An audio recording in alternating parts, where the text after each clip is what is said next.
Good morning, good afternoon, good evening. My name is Ryan, and today we are going to be talking about some ongoing severe weather and a incoming severe weather event. We're going to begin off this video with the SPC's convective day 1 outlook. We have this general thunderstorm risk here for central United States and parts of Florida and uh, South Texas. And then we also have our marginal risk here, which is going to be the darker green for Amarillo, Texas, Idaho Falls, Roswell, Clovis, and Rexburg. We're also going to have this slight risk here. Those are going to be for parts of Liberal, Dumas, uh, Borger, and Guman, Oklahoma. We are now going to take a look at our day 2 outlook. But before we take a look at that, the day 1 convective outlook is mostly going to be a wind and hail threat. So today's threat is mostly going to be wind and hail, as there is no major tornado risk for today. Now, it's looking at Thursday's outlook, convective outlook. We're going to have a giant area of general thunderstorms. With 2 portions of marginal risks, which are going to include major cities of Wichita, Kansas, Abilene, Texas, Lawton, Oklahoma, Enid, Oklahoma, and Salina, Kansas. The main threat again is going to be wind and hail, as there is no major tornado threat. Now, as we go into day 3, which is Friday, we are looking at some pretty severe weather here. As we've got an enhanced risk on day 3, which doesn't happen too often. We will probably have Chim's Chasers on Friday. So, yes, we will be streaming on Friday. We hope you tune in. We'll probably be doing a weather debrief tomorrow. But we have this general thunderstorm risk. We have the marginal risk for parts of major cities of Fort Worth, Texas, Arlington, Texas, Plano, Texas, Irving, Texas, and Des Moines.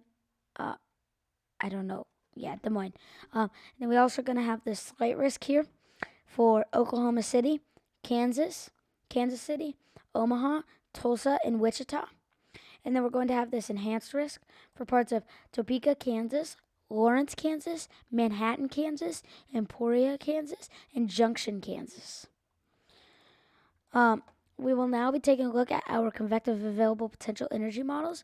But as we get into this, please remember to like and subscribe, as it does help us get these videos out to more and more people, so we can hopefully save some more lives here.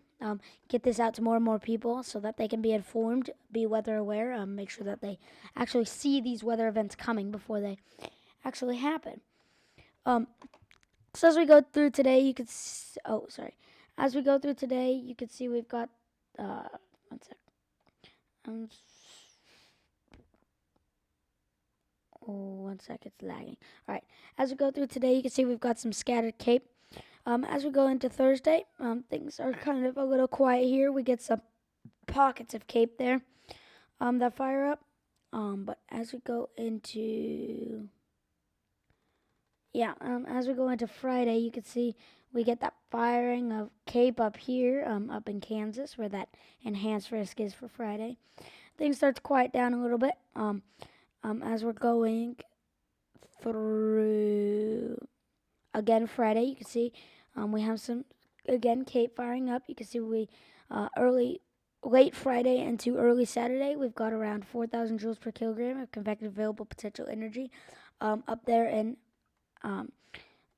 central northeast Kansas, you could say, kind of around there, northeast Kansas area. As we go through the day, the cape kind of quiets down a little bit. As we go through day Saturday, things are a little active down here. We might see a little something here or there down there. As we go into Sunday, you can see cape fires up more widespread there. One sec here. But yeah, so cape is more widespread, with that more widespread risk there. Let me make sure I'm telling you guys.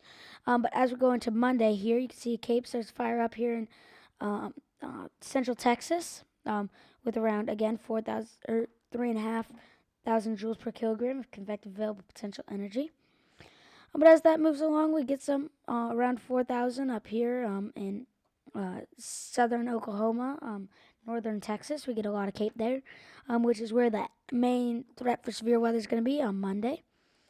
As we go into Tuesday, you can see things start to quiet down here a little bit, but just for a little, because things start to ramp right back up because it's the atmosphere, and the atmosphere likes to do annoying things. As we go through Thursday, you can see we start to get around 5,000 joules per kilogram of convective available potential energy in central Oklahoma.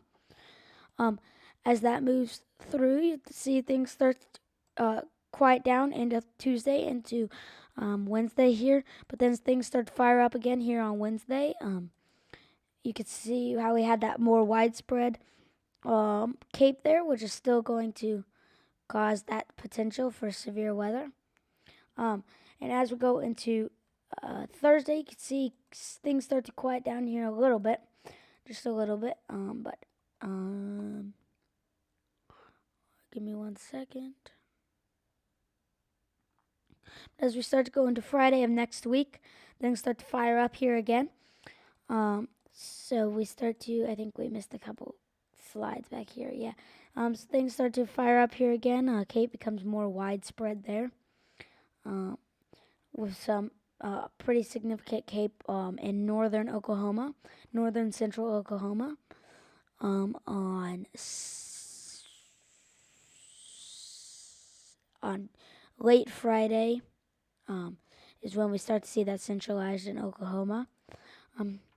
As we go through, you can see we do at some points get around here in central Oklahoma late Friday, early Saturday. We're going to have around 4,500 joules per kilogram of convective available potential energy there.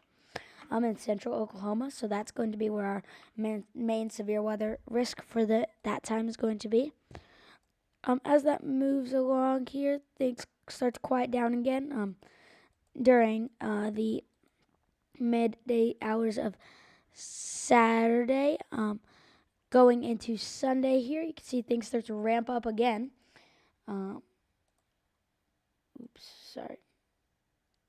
But yeah, things start to ramp up here again. You can see we get that CAPE pretty significant down through eastern Texas. But things start to quiet down when we get to around Monday. Things are a little bit quiet here. And we're going to begin to go into Tuesday. Not next Tuesday, but the Tuesday afterwards. Again, these are all models, so they could change and things like that.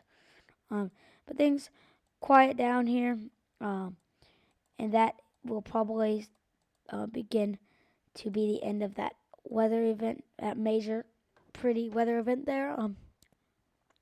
So we'll make some more videos about that when things start to go ramp up a little bit here. But until then, please remember to like and subscribe. As again, it does help us get this video out to more and more people. So thanks for watching, and we will see you guys on the next one. Goodbye.